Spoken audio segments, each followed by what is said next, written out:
Let's talk about something very important that a lot of people overlook, especially as new archers.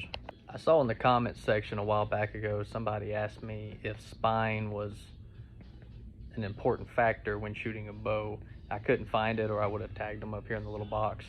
But to answer that question, yes, spine is extremely important when you're shooting your bow. I'd also like to address that the proper terminology is spine, not spline. I don't know where that came from or how it got started, but when you come into an archery shop and you say, hey, I need a 400 spline arrow, they're probably gonna know what you're talking about, but just say spine.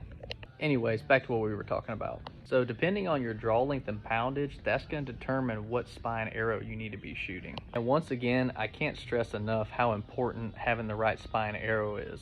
So for a good example, if I'm a 29-inch shooter pulling 70 pounds and I'm shooting a 500 spine arrow, my arrow is going to look like a limp noodle flying through the air.